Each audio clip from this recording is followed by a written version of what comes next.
The fog hadn't lifted yet when David pushed open the door of the small diner on Maple Street. 6 months had passed since he buried his daughter, and every morning he woke up in his penthouse wondering why he was still breathing when she wasn't.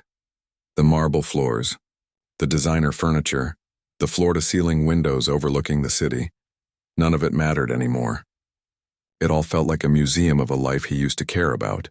So this morning he'd gotten in his car without any real destination and just drove. He ended up here, in a neighborhood he'd never visited despite living in this city for 20 years. A place where real people lived real lives, far from the bubble of wealth he'd existed in for so long. The diner smelled like coffee and bacon. The seats were cracked vinyl. The tables had those old-fashioned napkin holders, and a radio in the kitchen played classic rock just a bit too loud. David slid into a corner booth and felt something unexpected: relief. Nobody here knew who he was. Nobody knew about his tech company or his bank account, or the fact that he'd spent millions trying to save his little girl and failed anyway. A waitress appeared almost instantly, her smile tired but genuine. She looked like she'd worked 1,000 shifts just like this one, but somehow she still managed to seem present, actually seeing him instead of just seeing another customer. "Coffee?" she asked. "Please. Black is fine." She poured it without another word and left him with a plastic menu that had definitely seen better days. David wrapped his hands around the warm cup and watched the diner wake up around him. A couple of construction workers at the counter, laughing about something. An elderly woman reading a newspaper in the window booth. A teenager doing homework while eating pancakes. Normal people doing normal things, and somehow that felt more real than anything in his life had felt in months. The door chimed, and David glanced up without thinking. A woman walked in, holding the hand of a little girl who couldn't have been older than 7 or 8. The woman's coat looked like it had been nice once, maybe 5 or 10 years ago. But now the elbows were worn thin and one of the buttons was missing. Her shoes were clean, but you could see they'd been resoled more than once. The little girl wore a dress that was slightly too small. The kind of too small that happens when kids grow faster than parents can afford to replace their clothes. But the little girl's face was absolutely glowing. Her eyes darted around the diner like she was seeing a palace instead of a small restaurant, with squeaky floors and lights that buzzed. She practically bounced on her toes as her mother guided her to a booth just a few spots down from David's. He tried not to stare, tried to mind his own business, but something about them pulled his attention. Maybe it was the way the mother carefully helped her daughter settle into the booth, smoothing her hair with such tenderness. Maybe it was the way the little girl swung her legs under the table, unable to contain her excitement about something. The waitress appeared at their table with that same warm smile. "Well, good morning, you two. Been a while since I've seen your faces in here." "Hi, Katie," the mother said, and David could hear both happiness and exhaustion in her voice. "Today's special. We had to come celebrate." "Oh yeah? What are we celebrating?" The little girl practically exploded with excitement. "It's my birthday. I'm 7 years old today." Katie pressed her hand to her heart like she'd just heard the best news in the world. 7 years old? That's huge. You know what? I think birthdays deserve something extra special. Let me see what I can do, okay? The mother's face changed, worry creasing her forehead. "Katie, we really can't afford—" "Hush now," Katie said gently, squeezing the woman's shoulder. "You let me worry about that. It's not every day a girl turns 7. David watched this exchange over his coffee cup, trying not to be obvious about it. There was clearly history between the waitress and this mother. Some kind of understanding, some connection built over time. The waitress knew this family was struggling, and she was trying to help without making it feel like charity. After Katie walked away, the mother pulled out a worn shopping bag from under the table. Her hands were shaking slightly as she reached inside and pulled out something wrapped in newspaper. Not gift wrap, just regular newspaper, taped at the corners with clear tape that looked like it had been carefully measured out to not waste any. "Happy birthday, sweetheart," the mother said, placing the package in front of her daughter. The little girl's eyes went impossibly wide. "Really? Is it really for me?" "All for you, baby. Go ahead and open it." David found himself frozen with his coffee cup halfway to his mouth, watching this moment unfold. The little girl tore into that newspaper wrapping like it was the most exciting thing she'd ever seen. Pieces of paper flying everywhere. Her mother laughing and trying to catch the scraps before they landed on the floor. And then the paper fell away. revealing a doll. Even from where David sat, he could tell it wasn't new. The doll's hair was a little matted, the pink dress faded to almost white in some spots. One arm had clearly been sewn back on, the stitching visible along the shoulder. But someone had put work into this doll. The dress had been washed and ironed. The hair had been brushed and styled. There was a little red heart stitched onto the front of the dress, done carefully by hand. The little girl picked up that doll like it was made of diamonds, holding it close to her chest with both arms. "She's so beautiful," she whispered, and David heard the absolute wonder in her voice. The mother's eyes filled with tears. "I know she's not brand new, honey. I know you probably wanted one of those fancy dolls from the store, but no, Mama, she's perfect. She's the most perfect doll in the whole entire world." The mother let out a breath that seemed to come from somewhere deep in her chest. Relief and heartbreak all mixed together. "I found her at the thrift shop on Cedar Avenue. Spent the last 3 nights staying up after work to fix her dress and clean her up. I wanted her to be special for your birthday. She is special. I already love her more than anything." The little girl hugged the doll tighter, then looked up at her mother with complete, unfiltered love. "This is the best birthday I've ever had, Mama." David felt something crack inside his chest. His own daughter's last birthday had cost more than most people made in a year. A private event at a fancy hotel, an entertainer who flew in from Los Angeles, a custom cake that cost $3,000, party favors for each kid that were basically just expensive toys. And sitting here now, he couldn't remember if his daughter had smiled like this little girl was smiling. He couldn't remember if she'd ever held anything with this much pure, genuine joy. Katie came back with their food, but David noticed immediately that she'd brought more than what they'd ordered. There were extra strips of bacon, fresh fruit cut up nicely, a small stack of pancakes that definitely weren't on the original order. She set everything down without saying a word about the additions. But when the mother looked up at her with questioning eyes, Katie just shook her head. "Every birthday girl deserves a proper breakfast," Katie said simply. Then she reached into her apron and pulled out a small cupcake with a single candle already burning. She must have gone back to the kitchen and prepared it the moment she heard it was the little girl's birthday. "Make a wish, sweetheart," Katie said, setting the cupcake down gently. The little girl closed her eyes tight. Her new doll still clutched in one arm and blew out that candle like her wish was the most important thing in the universe. When she opened her eyes, her smile was so big it seemed impossible for one small face to hold that much happiness. The mother tried to speak but couldn't. Tears ran down her cheeks as she looked at Katie, and Katie leaned down and hugged her right there in the middle of the busy diner. David couldn't hear what Katie whispered, but whatever it was made the mother cover her mouth with both hands and cry harder. When Katie straightened up, her own eyes were wet. She wiped them quickly with her apron and smiled. "You two take your time and enjoy every bite." David sat in his booth, his own breakfast completely forgotten, watching this mother and daughter share their meal. They ate slowly, making it last, the little girl talking nonstop about her new doll. What should they name her? Maybe Ruby because of the red heart. Or maybe Rose, or maybe Princess. She went through about 15 names in 5 minutes while her mother listened to every single one, nodding seriously like this was the most important decision in the world. "I think Ruby is perfect," the mother finally said. "It's a strong name for a strong doll who's going to go on lots of adventures with you." "Ruby," the little girl repeated, testing it out. "I love it. Ruby is your name now," she told the doll seriously. They talked about everything while they ate. School, friends, a book the little girl was reading about a magic treehouse. The mother asked questions, really listening to the answers, occasionally reaching over to wipe syrup from the corner of her daughter's mouth.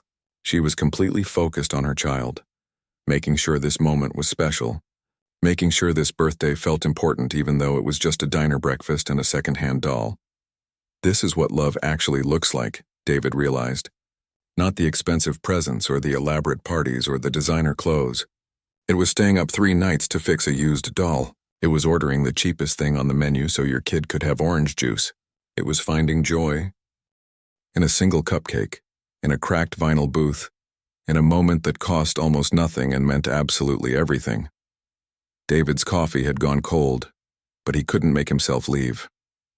He couldn't stop watching this scene, Couldn't stop feeling like something inside him was waking up after 6 months of being numb. For half a year, he'd been asking himself why he was still here when his daughter wasn't, why his money hadn't been enough to save her, what the point of any of it was.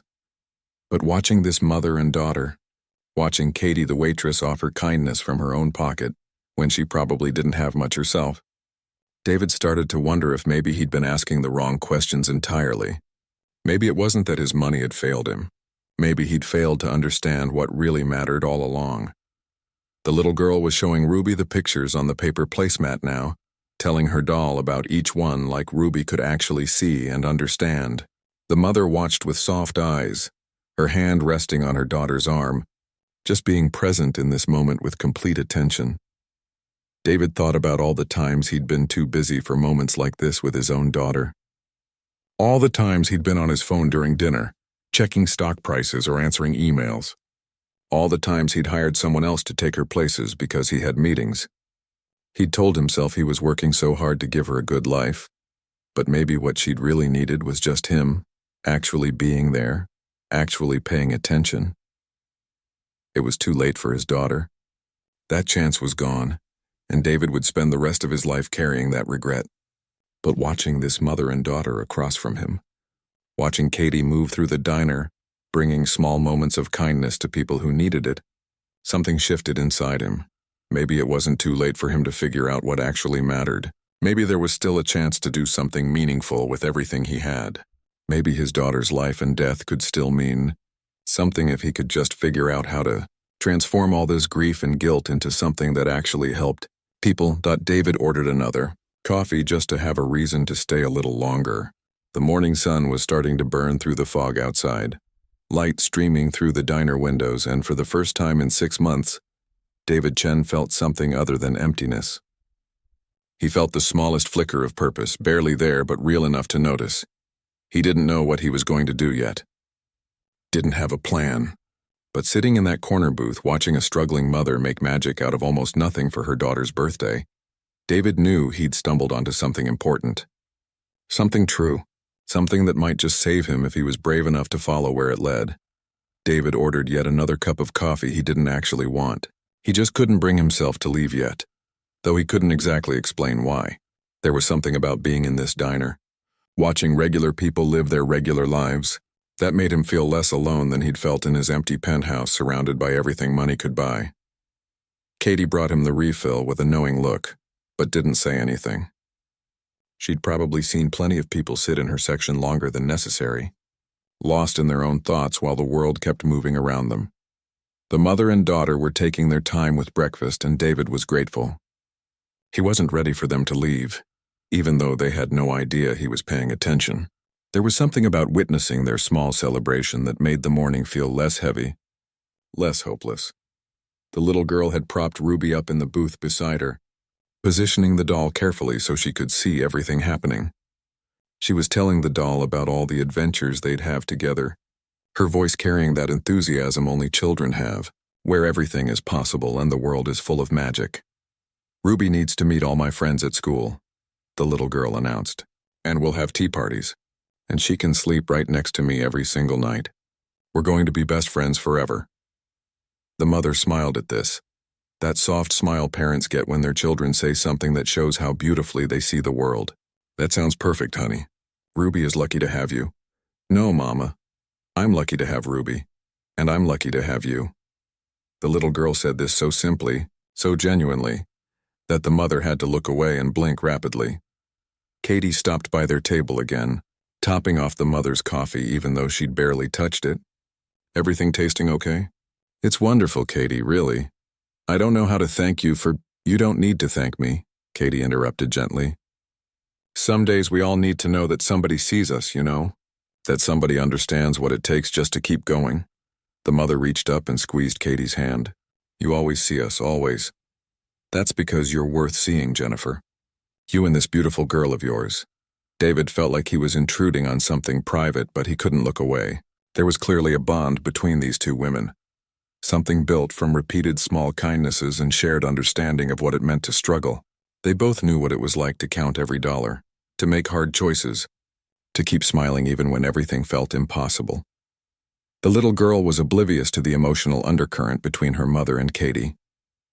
She was too busy introducing Ruby to the pictures on her placemat, making up elaborate stories about the cartoon characters printed there. Her imagination was endless, turning a cheap paper placemat into an entire universe of adventures. Katie moved away to check on other customers, and David found himself watching how she worked. She moved differently than his employees back at the tech company. They were efficient, sure, but it was mechanical. They performed tasks to meet metrics, to hit targets, to get promotions. Katie moved like she actually cared about every single person she served. Like this wasn't just a job, but something more important. An older man at the counter was clearly irregular. Katie knew his order before he said anything, brought him medication with his water without being asked, chatted with him about his granddaughter who was apparently visiting from out of state. A young couple in another booth were studying the menu with worried faces, clearly on a tight budget, and David watched Katie quietly steer them toward the lunch specials that came with free refills. This was how Katie worshipped, David realized. This diner was her church, and service was how she prayed. Jennifer was helping her daughter cut pancakes into smaller pieces, teaching her how to use her fork properly, wiping her chin with a napkin when syrup dripped. The little girl kept talking between bites, her joy completely uncontained. She mentioned a friend who'd had a birthday last month and gotten a bicycle, then quickly added, "But I like Ruby better than any bicycle. Bikes are just for riding. Ruby can do anything." David saw Jennifer's face tighten at the mention of the bicycle. He recognized that expression. She was doing math in her head, calculating costs she couldn't meet, gifts she couldn't provide. He'd seen that same look on his own face in mirrors, back when his daughter was sick and he was throwing money at experimental treatments, flying in specialists from around the world, funding research trials, except his calculations had been about which hospital to essentially buy, which doctor to pay whatever they asked. None of it had mattered in the end. But Jennifer's calculations were different. She was counting actual dollars and cents, measuring what she could sacrifice from her own needs to maybe give her daughter something else to smile about next month. A small toy from the discount store, an extra cookie in her lunch. Tiny things that cost almost nothing but would mean everything. Katie returned to clear their plates, and David noticed that Jennifer had eaten maybe half her food, wrapping the rest in a napkin when she thought her daughter wasn't looking, saving it for later, probably for dinner tonight. Katie saw it too. She saw everything. "Let me pack up some muffins for you to take home," Katie said. "We made way too many this morning. They'll just go to waste otherwise." "Katie, you really don't have to." "Please, Jennifer. I hate throwing away perfectly good food. You'd actually be doing me a favor." It was obviously a kind lie, the type that lets someone accept help without feeling diminished by it. Jennifer understood this, but nodded anyway, accepting the gift because refusing would hurt Katie's feelings. And she was too kind to do that. While Katie went to pack up food, Jennifer helped her daughter slide out of the booth. The little girl clutched Ruby tightly, already completely attached to her new friend. She was singing softly to the doll now, some song about rainbows and sunshine, making up words when she forgot the real ones. Jennifer pulled out her wallet, and David could see even from his booth that it was nearly empty. A few small bills, some coins. She counted out money for the meal carefully, then added what was clearly meant to be a tip. Katie would probably tell her not to, David knew, but Jennifer needed to leave something. Pride mattered. Dignity mattered, especially when you had so little else to hold on to. Katie came back with a bag that definitely contained more than muffins. David saw the weight of it, saw Jennifer's eyes widen slightly when she took it, but Katie just smiled and hugged them both. "Happy birthday, sweetheart," Katie said to the little girl. "You take the very best care of Ruby, okay?" "I will. I promise I'll take better care of her than anyone has ever taken care of any doll ever." As they headed toward T.O. "Hey, Dor?" The little girl suddenly turned back and waved at Katie with her free hand, Ruby tucked securely against her chest with the other arm. Jennifer mouthed a silent thank you one more time, her eyes glistening with tears, and then they were gone. The door chimed behind them. Katie stood there for a moment, watching them through the window as they walked down the street. Her shoulders sagged just slightly, the weight of something heavy settling on her. She wiped at her eyes with the back of her hand, took a deep breath, then straightened up and went back to work. David sat with his cold coffee, something burning in his throat that might have been tears or might have been rage at how unfair everything was. He wanted to chase after Jennifer and her daughter, press money into Jennifer's hand, tell her to buy that bicycle, to buy herself a new coat, to stop worrying for just one day. But he knew he couldn't. She'd never accept it. She'd see it as charity, as pity, and it would steal the dignity she'd worked so hard to keep. The breakfast rush was picking up now. More customers came through the door, and Katie moved between tables with that practiced ease born from countless shifts. But David noticed the way she paused occasionally, her hand resting briefly on the booth where Jennifer and Claire had been sitting, like she was drawing strength from the memory of their moment together. He needed to understand. He needed to know why that simple scene had affected him so deeply, why Katie had shown such kindness, what connected them all in ways he didn't fully grasp yet. Without really planning it, David found himself standing up, walking over to the counter where Katie was pouring coffee for the regular customer. "Excuse me," he said, and his own voice sounded strange to him, rough with emotion he didn't know was there. "That woman and little girl who just left. Do they come here often?" Katie turned to him, and David saw the guard go up in her eyes immediately. She was protective of them, he realized. She thought he might be someone who'd cause them trouble, someone who'd judge them or hurt them somehow. "They come in sometimes," she said carefully, measuring her words. "Why are you asking?" David struggled to find the right words. How could he explain what he'd felt watching them? How could he make her understand he meant no harm? It was the little girl's birthday. The doll. The way her mother worked so hard to make it special even with almost nothing. And what you did, buying the cupcake, adding extra food to their order. It was really kind. Genuinely kind. Something in Katie's expression softened just slightly. "Everyone deserves kindness," she said simply, "especially people who've had to go without it for way too long. Do you know them well?" "Their situation?" Katie studied him for a long moment, weighing whether to trust him with this information. "Are you a reporter or something? Because if you're looking for some sad story to exploit, I swear—" "No," David said quickly, holding up his hands. "Nothing like that. I lost someone. 6 months ago, my daughter. And watching them this morning, seeing that mother try so hard to give her daughter a special birthday with practically nothing, and seeing you help them the way you did, it reminded me of things I'd forgotten. Important things." The guard dropped completely from Katie's eyes. She saw him now. Really saw him and recognized the grief that lived in him because she carried her own version of it. "I'm so sorry about your daughter," she said quietly, and he could hear that she meant it. "Thank you. I'm sure you need to get back to work. I shouldn't have bothered you." "No, it's okay." Katie glanced around the diner. The other waitress seemed to have everything under control, and most customers were settled with their food.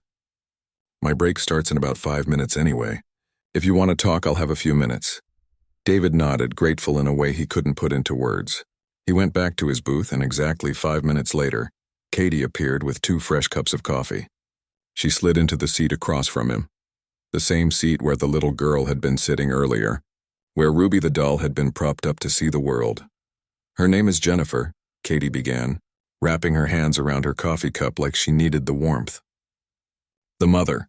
She comes in maybe once a month, always on Sunday morning because that's her only day off. She works at the textile factory on the east side of town, pulling double shifts most weeks just to make ends meet.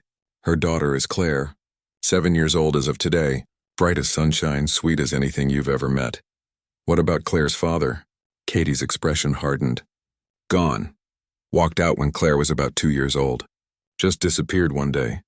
Never sent a single dollar, never called to check on his own kid. Jennifer tried to track him down for a while, mostly for child support, but eventually gave up. She's been doing it completely alone ever since." David absorbed this, thinking about how Jennifer had looked in her worn-out coat, how carefully she'd counted her money. "That must be incredibly hard." "You have no idea," Katie said, then paused. "Or actually, maybe you do, just in different ways. Jennifer's not just working to survive from day to day. She's got medical bills from when Claire had pneumonia last year. She's 3 months behind on rent because she had to take unpaid time off work to care for Claire when she was sick. The factory keeps cutting hours but won't lay people off completely, which means she can't even qualify for unemployment. She's hanging on by her fingernails, and somehow she still manages to smile for her daughter. to make birthdays feel special with thrift store dolls and newspaper for wrapping. And you help her, David said. Katie shrugged like it was nothing. I do what little I can. Extra food when I can swing it, picking up the check sometimes. It's not much in the grand scheme of things. It's everything to them. Maybe so. But here's the thing you need to understand. Jennifer would never ever ask for help. Not ever. She's got too much pride, too much dignity. She works hard for everything she has, and she wants Claire to see that. To learn that you earn your way in this world, that hard work matters, that you don't give up even when things feel impossible. David thought about his own daughter, about what lessons he'd taught her. Had he taught her about real hard work? About perseverance through actual difficulty? Or had he just taught her that money solved everything? That problems disappeared when you had enough wealth to throw at them? The doll, David said, remembering the careful way Jennifer had presented it. Jennifer said she stayed up 3 nights working on it. Katie's smile was sad, heavy with something David didn't understand yet. That doll, she said slowly, has a history. A story behind it. And when I saw it this morning, when Claire unwrapped that newspaper and I saw that little hand-stitched heart on the dress, I thought my heart might actually break right there in the middle of my shift. Why? What do you mean? Katie was quiet for a moment, staring into her coffee cup like it might hold some kind of answer to questions too painful to ask out loud. When she finally looked up, her eyes were bright with tears she was fighting to hold back. Because 3 years ago, I was the one who donated that exact doll to the thrift store on Cedar Avenue. That doll used to belong to my daughter, and she loved it more than anything else in this entire world, right up until the day she died. David felt like all the air had been sucked out of the room. He stared at Katie, at the raw pain written across her face, and understood instantly why she moved through this diner the way she did. Why she gave so much to strangers. Why kindness seemed to pour out of her despite the exhaustion in her eyes and the weight she clearly carried. Your daughter, he said softly, barely able to get the words out. Katie nodded, swallowing hard. Olivia. She died 3 years ago this past spring. She was 6 years old. They sat in silence for what felt like forever, but was probably only seconds. 2 parents who'd lost their children, recognizing each other across a table like survivors of the same terrible war that nobody else could truly understand. There were no words that would make it better, no platitudes that wouldn't sound hollow and empty, so David just waited, letting Katie take whatever time she needed. It was leukemia, Katie finally continued, her voice barely above a whisper. We fought it for 2 solid years. Every treatment the doctor suggested, we tried. Every experimental trial that would accept her, we signed up for. My husband and I burned through every penny of savings, maxed out credit cards, sold our car, sold everything we could. And it still wasn't enough. Nothing we did was ever enough. I know, David said, and he meant it with everything in him. The helplessness, the rage, the bargaining with God or the universe or anything that might be listening, the desperate belief that if you just tried hard enough, sacrificed enough, loved hard enough, you could somehow change the outcome. My daughter Rachel, brain tumor. We flew to 5 different countries chasing treatments. I bought equipment for her hospital room, hired every specialist who'd see us, funded research trials. I would have gone broke 1,000 times over if it meant saving her. But it doesn't work that way, does it? Katie said, and there was something almost bitter in her voice. No, it doesn't. Katie took a shaky breath, composing herself. After Olivia died, I couldn't stand being in our house anymore. Every single thing reminded me of her. Her bedroom, her toys scattered everywhere, her clothes still in the drawers. My husband wanted to keep everything exactly how she'd left. It wanted to basically turn her room into a shrine. But I couldn't breathe around it. I felt like I was suffocating. We fought about it for months. Eventually, I just started putting things in boxes when he wasn't home. I took them to that thrift store one night, dropped everything in the donation bin out back, and drove away before I could change my mind. That must have felt impossible, David said, thinking about Rachel's room in his penthouse, untouched since the day she died. Her books still on the shelf in the order she'd arranged them. Her favorite hoodie still draped over her chair. He'd fired his housekeeper for trying to tidy up, unable to bear the thought of anyone touching her things. I thought it might actually kill me, Katie admitted. Letting go of her things felt like letting go of her, like admitting she was really and truly gone forever. But I couldn't keep living in that museum of grief. I needed to find some way to keep going. even though I had no idea how. David understood that completely, that desperate need to move forward somehow, even when every part of you wanted to stay frozen in the last moment your child was alive. The doll, he prompted gently, bringing them back to what had started this conversation. Katie's face softened, sadness mixing with something that might have been peace. That doll was Olivia's absolute favorite thing in the world. She named her Hope, which I always thought was fitting, especially during the treatments. She took Hope everywhere, to doctor appointments, to hospital stays, to every single chemotherapy session. That doll saw my daughter through the absolute worst days of her short life. When Olivia was too weak to play or even sit up, she'd just hold Hope close and whisper to her. I never knew what she said.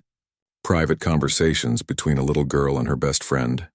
The heart on the dress, David said, remembering the careful red stitching. Slightly crooked but made with obvious love. Olivia asked me to sew that on when she was 5, maybe 6 months into treatment.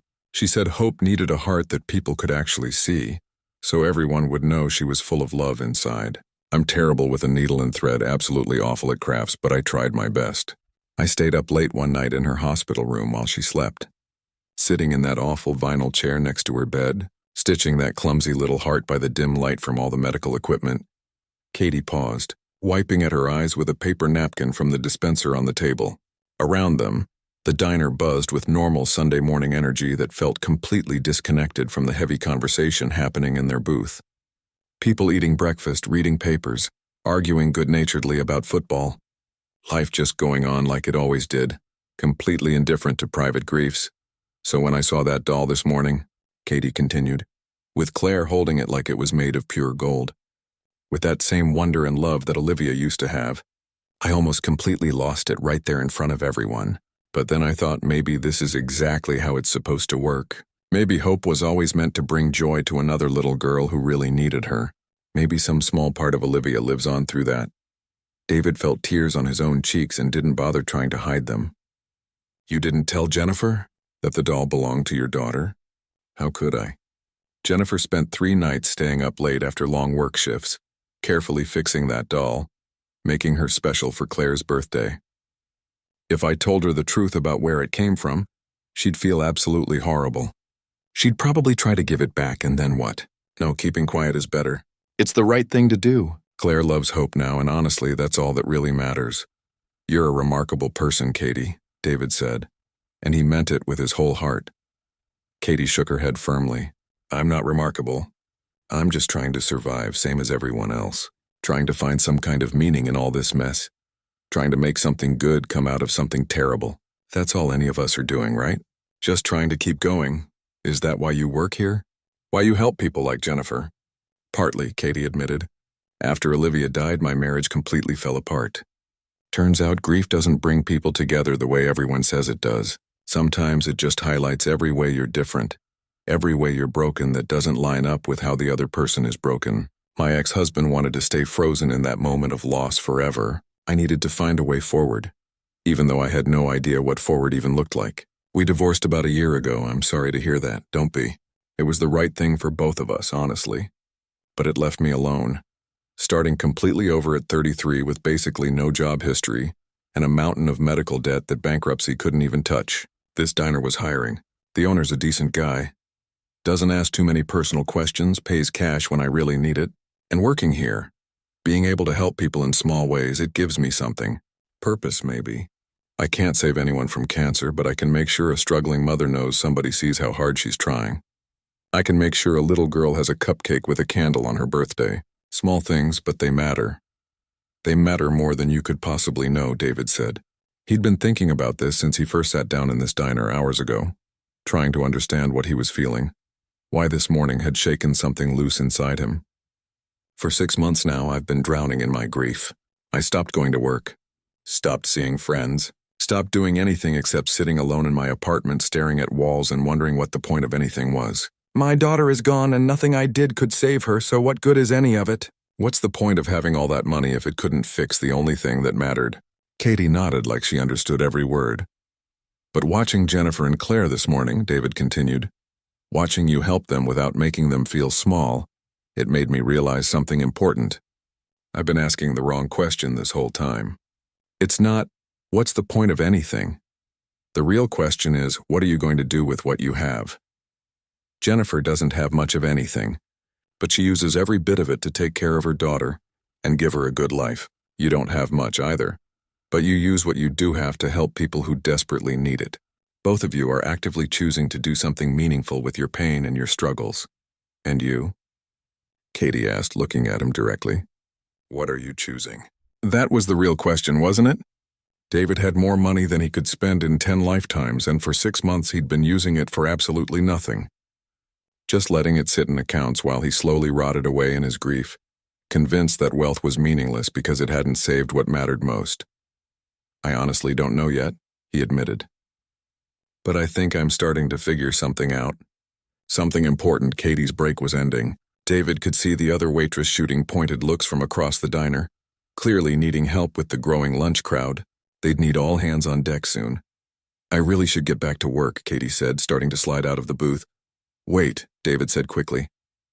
Jennifer, you mentioned she's behind on rent, that she's drowning in medical bills from Claire's pneumonia. Katie's eyes narrowed slightly, that protective instinct rising up again like a wall. Why are you asking about that? Because I want to help somehow. And before you say anything, I know she won't just take charity. I understand that she has pride, that dignity matters deeply to her. But there must be some way to help that doesn't make her feel diminished or pitied. Who are you, really? Katie asked, studying him carefully. You're not just some random guy who happened to witness a sweet moment in a diner. David hesitated for just a second, then decided complete honesty was the only way forward. My name is David Chen. I own Chen Technologies. You've probably heard of it. Katie's eyes went wide. The tech company? You're that David Chen? The billionaire? That's me. Though the billionaire part seems pretty meaningless when you couldn't use any of it to save what mattered most in your life. Katie sat back down heavily, studying him with completely new eyes now. Why are you here? In this random neighborhood diner? Dressed like a normal person, sitting alone in my section? Because I couldn't stand another minute in my own life. Because everything felt fake and empty and pointless. Because I needed something real, even though I didn't know that's what I was looking for until I found it. And now you want to help Jennifer. I want to try, David corrected carefully, but I need your help to do it the right way. She can't know it's coming from me specifically. It can't feel like charity or pity. It has to preserve her dignity and let her feel like she's still taking care of herself and Claire on her own terms. Katie was quiet for a long moment, clearly thinking hard. David could see her weighing different options, considering various possibilities. She cared about Jennifer too much to let pride prevent help that could genuinely change everything, but she also respected her too much to betray her trust or make her feel like an object of pity. There might be a way to do this, Katie said slowly, but it would take real planning, and we'd need to be extremely careful about how we structure it. I've got time, David said, and resources. Whatever it takes to do this right. Katie looked at him for another long moment, and David felt like he was being measured against invisible standard she held. Finally, she gave a small nod. Okay, but I have conditions. Non-negotiable conditions. Name them. First, Jennifer can absolutely never know this came from you personally. If she finds out some billionaire paid her rent out of pity or guilt or whatever, it'll destroy something really important in her, something she needs to keep going. Agreed completely. Second, this can't be a one-time thing where you swoop in, throw money at the problem, feel better about yourself, and then disappear back to your life. If you're really going to help, you need to commit to actually making a sustained difference, not just easing your own conscience for an afternoon. That stung a bit, but David knew he deserved it. How many times had he written massive checks to various charities just for the tax deduction, never once following up to see if the money actually helped anyone in any real way? You're absolutely right, he said.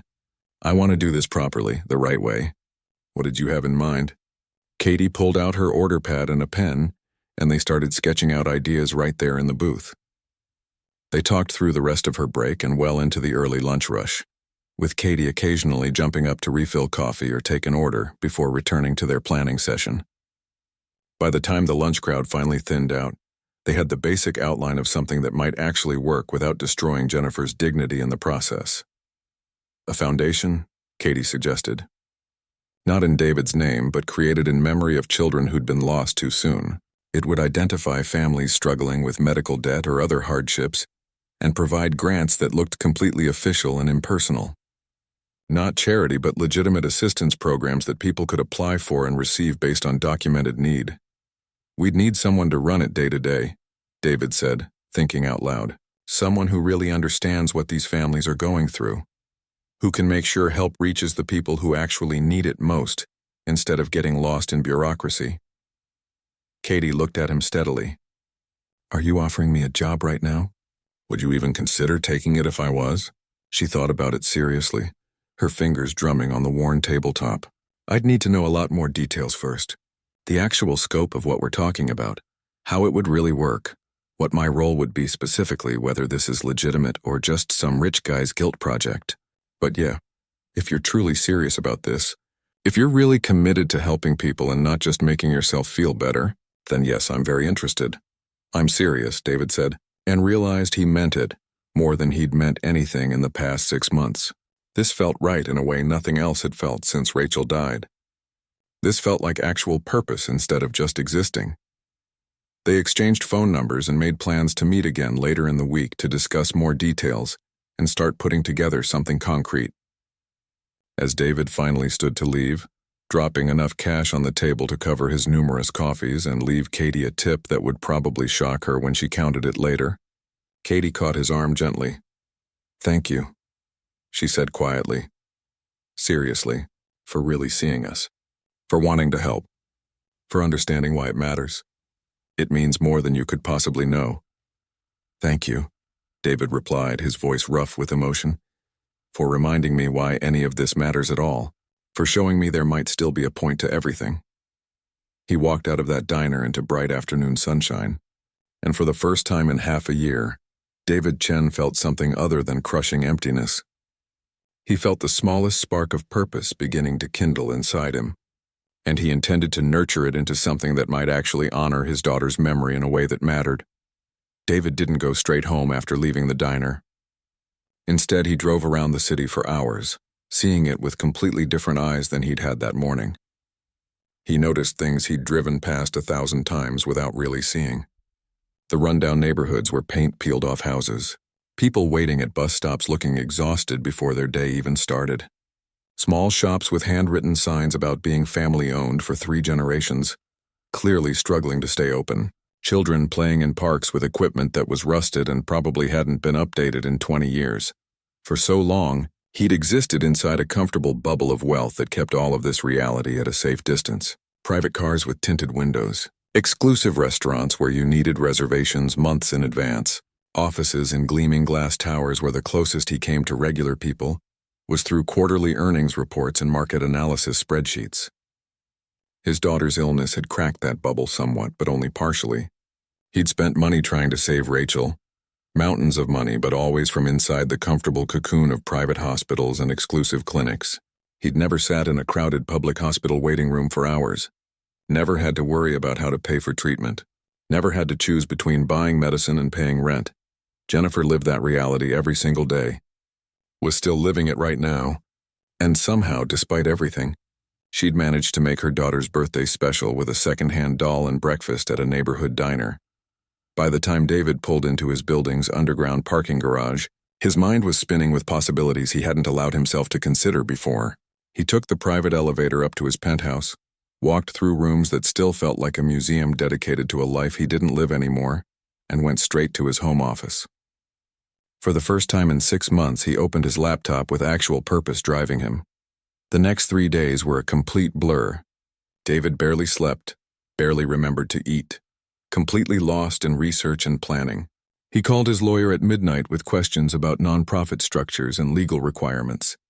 He emailed his accountant at 5 in the morning about tax implications of setting up charitable foundations. He read everything he could find about families struggling with medical debt, about the massive gaps in healthcare coverage, about children growing up in poverty through absolutely no fault of their own or their parents. And through it all, he kept thinking about Katie's conditions. This couldn't just be some vanity project to make him feel better about himself. It had to be real, sustainable, actually meaningful. It had to genuinely help people in ways that preserved their dignity and honored their struggles instead of making them feel like objects of pity.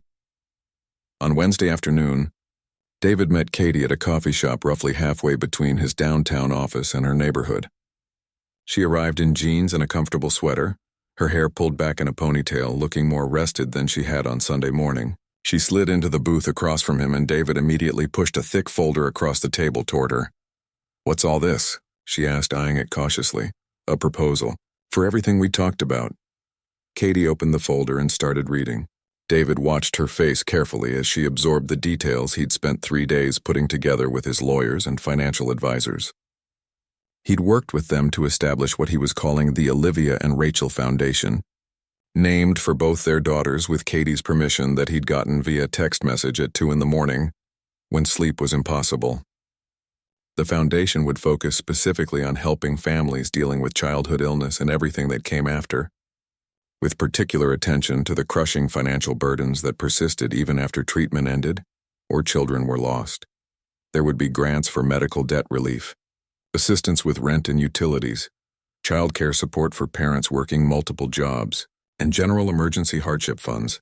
Applications would be reviewed by a small board of real people, evaluated purely on need rather than some vague notion of worthiness, and distributed in ways that felt official and legitimate rather than like charity from some rich person's guilty conscience. "The initial endowment is $10 million, Katie read aloud, her voice shaking slightly as the reality of the numbers sank in. "Projected annual operating budget of $1.5 million, with specific funds allocated for staff salaries including a director position at $120,000 per year, plus full benefits." She looked up at David with something like shock in her eyes. "This is insane. David, this is way too much money." "It's not nearly enough," David countered firmly, "but it's a solid start. And that director position is yours if you want it. Katie, you understand these families because you've actually lived what they're living. You know what real help looks like versus what just makes wealthy people feel good about themselves while accomplishing nothing. We desperately need that perspective." "I dropped out of college to get married," Katie said, doubt creeping into her voice. "I don't have any fancy degrees or non-profit management experience or anything like that." "You've been running an informal charity operation out of that diner for who knows how long," David pointed out. "You've kept track of people who need help, figured out creative ways to provide it without damaging their pride, built real trust with people who have every reason not to trust anyone offering help. That's exactly the kind of experience we actually need here."